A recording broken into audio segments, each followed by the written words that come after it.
परम पूज्य गुरुदेव स्वयं महाकाल थे। समय पर सबकी रक्षा करते थे। सन 1973 में डॉक्टर साहब को प्रत्यक्ष परोक्ष संकेत मिलने लगे थे कि वह अपना जीवन गुरुदेव के काम में लगाना है। चिकित्सा और शरीर विज्ञान में की पढ़ाई चलती रहे, वह अध्ययन अलग तरह से काम आएगा। इस दिशा में साथ आत्मविद्या का संधान भी करते चलना है। गुरुदेव ने 3-4 बार प्रत्यक्ष कहा, यहाँ कब आ रहे हो? अभी मन नहीं बना। डॉक्टर साहब हर बार हाँ कहते। कब? उत्तर में यही आप ही बताइए।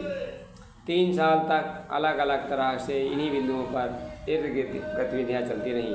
सन 1976 की शुरुआती में महीने में डॉक्टर साहब हरिद्वार आए का गुरुदेव ने बुलाया था, लेकिन शर्तों भावेन काम करने वाले कार्यकर्ता के रूप में, युग साधना समर्पित साधना करने वाले साधक के रूप में। डॉक्टर साहब सार्वजनिक रूप उपक्रम भारत देवी इलेक्ट्रॉनिक के चिकित्सा अधिकारी के रूप में नियुक्त हुई मिली। डॉक्टर साहब युग साधना का अभ्यास करते थे। डॉक्टर साहब असमंजस रहा कि क्या तय करें। अगर युग साधक के रूप में पूरा समय लगाना है तो चिकित्सा अधिकारी के रूप में काम क्यों करना पड़ रहा है। समय आने पर उनको सब स्वयं मालूम हो गया। डॉक्टर साहब का सुबह तैयार होकर अस्पताल के लिए निकलते थे, शाम वापस लौटते। प्रातःकाल ब्रह्म मुहूर्त में उठने, आश्रम की निर्धारित दिनचर्या के अनुसार वहाँ औरतों आरती में भाग लेने नियम भी निपटा। ड्यूटी पर जाने के लिए शुरू में ही कुछ दिन सार्वजनिक परिवहन का उपयोग किया। उसके बाद एक स्कूटर से इंदौर से मंगवा लिया। इसमें काम करते करते कुछ माह बीते होंगे कि एक अद्भुत दुर्घटना की रचना की। गुरुदेव माताजी इन दिनों सायंकालीन भ्रमण के लिए जाया करते थे। उनका रिक्शा चलाने वाला चालक मोती बड़ी भावना से उन्हें हर की पौड़ी और आगे बाजार तक ले जाता था। भ्रमण के रिस्कोस रोड पर मार्ग ही चुनते। 1976 के अगस्त में महीने की 28 तारीख थी। उस दिन रिक्शा मुश्किल से 2 किलोमीटर चला होगा। गुरुदेव ने रुकने का संकेत दिया। जिस जगह रिक्शा रुका वहाँ पास ही बिरला जी का बगीची थी। गुरुदेव रिक्शे से उतरे, बगीचे की तरफ होकर वापस लौट आए। माताजी रिक्शे पर बैठी रहीं। गुरुदेव को इस तरह आते जाते देखकर उनको असहज लगा। उन्होंने पूछा, क्या बात है साहब, कुछ भूल रहे हैं क्या? आज आगे जाने का मन नहीं? वापस लौटते गुरुदेव पुलिया और बैठ गए। माताजी को समझ नहीं पा रही थी, कहने लगी, मन नहीं तो वापस चलते हैं साहब, फिर कल देखेंगे। गुरुदेव इस बार कुछ नहीं बोले और आसपास की ओर गौर से देख रहे थे। नज़रें ऐसे घूम रही थी जैसे कुछ पढ़ रही हूँ या लकीरें खींच रही हूँ। 5-7 मिनट इसी तरह चहलकदमी करते रहे। पुलिया और बैठते, आसपास जगह निरखते।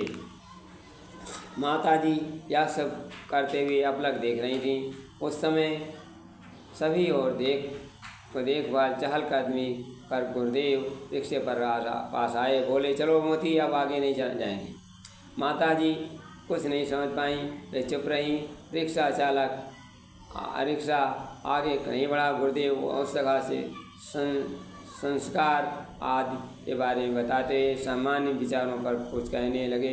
दोनों शांति कुंज वापस आ गए। वापसी के बारे में वहाँ किसी ने कुछ नहीं पूछा, बताया।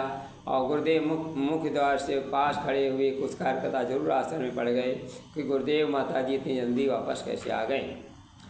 ऊपर जाने के कुछ ही देर बाद गुरुदेव फिर वापस आ गए। ऐसा कम ही होता है कि कहीं लौटने के बाद गुरुदेव अपनी कक्षा में चले गए हों, फिर वहाँ से लौटे हों। गेट के पास आकर चहलकदमी करने लगे। वहाँ आसपास मौजूद कार्यकर्ताओं से कुछ बातचीत भी की। इसी बीच गेट के पास उत्तर प्रदेश सड़क परिवहन निगम का एक बस आकर रुकी। ड्राइवर ने दरवाज़ा खोला, धम से कूदा, गेट से उतरते हुए आवाज़ लगाई, ओ साहब मदद करो, डॉक्टर साहब को गाड़ी से उतारो। गुरुदेव ने सुना ही था, कार्यकर्ताओं को आवाज़ लगाई, गाड़ी प्रणव को लेकर आई। एक्सीडेंट हो गया था, जल्दी से नीचे उतारो। वहाँ मौजूद कार्यकर्ता दौड़े, उन्होंने बस की ओर सीट पर संभाल कर लेटाए हुए डॉक्टर को साहब को नीचे उतारा। ड्राइवर ने भी हाथ बटाया, वह कहता जा रहा था, बहुत नेक रहमदिल डॉक्टर हैं, इन्होंने मेरा जीवन बिताया है, हमारा डॉक्टर साहब हैं, उन्हें कुछ नहीं होगा। नीचे उतार कर डॉक्टर साहब को भीतर ले जाया गया।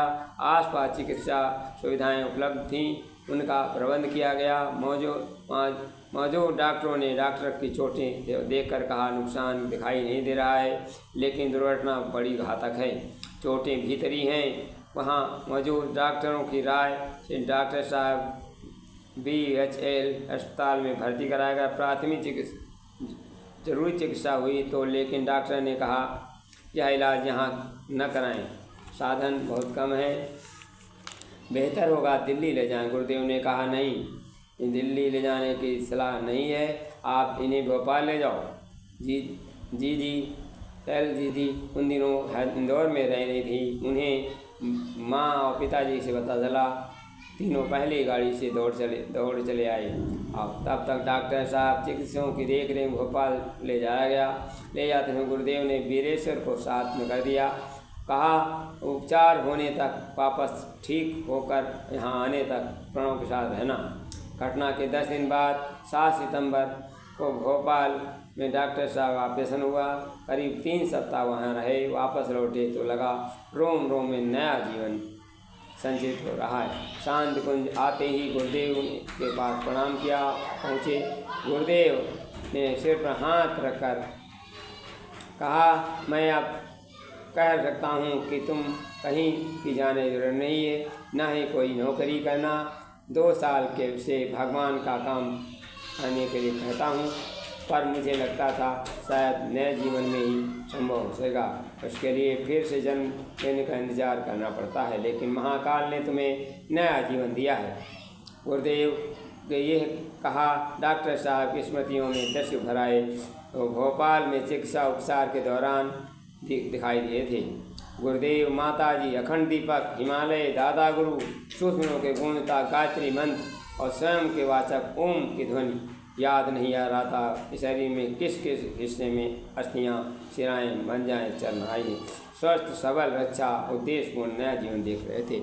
ये हमारे पावन गुरुदेव की पावन कृपा से हमारे डॉक्टर साहब की रक्षा हुई। धन मावलो महाकाल की जय। अज्ञान अभाव न्याय भूमि पर 3 असुर कहलाते हैं, ज्ञान कर्म औदार्य 3 ये देव तुल्य पूजे जाते। देवासुर संग्राम मनुज के अंतर में जलता रहता, मानव का अंतर मन ही इन असुरों से लड़ता रहता। जो इनसे बचना चाहे बस दीनहीन कहलाते हैं, वे मोहग्रस्त अर्जुन के संग प्रभु के अधिक प्रभु से धिक्कारे जाते हैं। ज्ञान कर्म औदार्य का मन में लो संकल्प, धर्म स्थापना के लिए नहीं हो है अन्य विकल्प। धन्यवाद। वीडियो अच्छा लगे शेयर